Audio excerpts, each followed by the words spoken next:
tayo ng noodles. Ayan na, lagyan na natin ng konting mantika kasi I hate mantika. Ayan po, ilagay na natin ang bawang.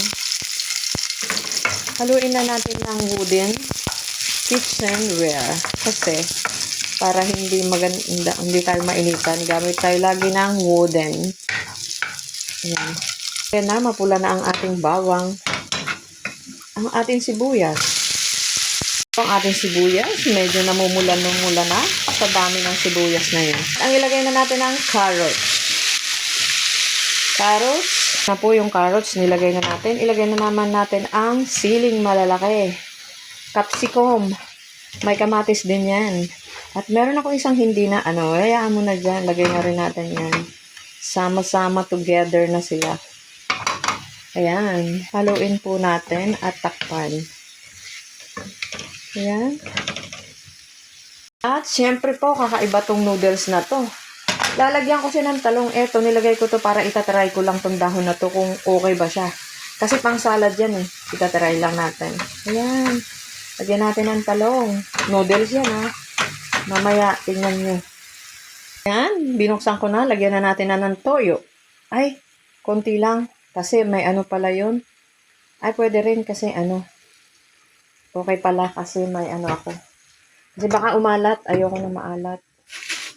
Takpan natin. At ilalagay ko na po ang ating gulay. Nagpapainit naman ako ng tubig dahil sa noodles. Ayan. Lagay na natin ang ating gulay. Sa super sarap niyan.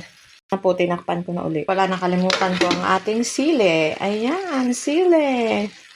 Noodles na may sili. Ayan po, magbabati tayo ng 4 na itlog. At ayan na po ang ating itlog. Batihin na natin.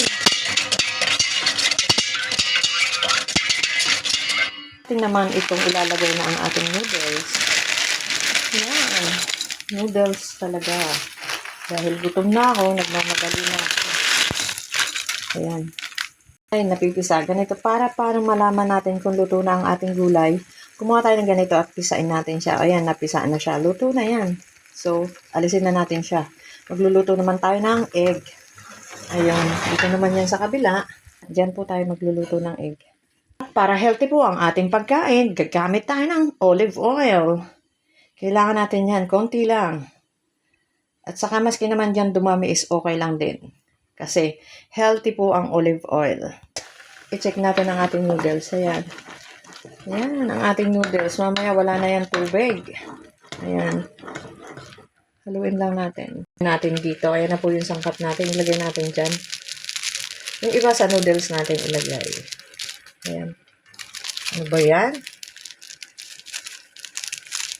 Ilagay natin dyan. Ito po ang kanyang sauce. Ayan, pigain lang natin yan. Piga-piga. Ayan na. Ayan, tumutulo na. Ayan na po, hinalo na natin ang ating At ito rin naman yung ating pansahog sa ating mamayang noodles. Ayan. Ayun, napipitigan na ako. Sakit. Ayan na po ang ating itlog. I-prito na natin. Kanina pa yan naghihintay. Ayan na po ang ating itlog. Halo-haloin lang natin siyang ganyan. Kasi dapat bulog yan eh. Durog. At saka konti lang yung mantika nilagay ko. Ayan. Ayan.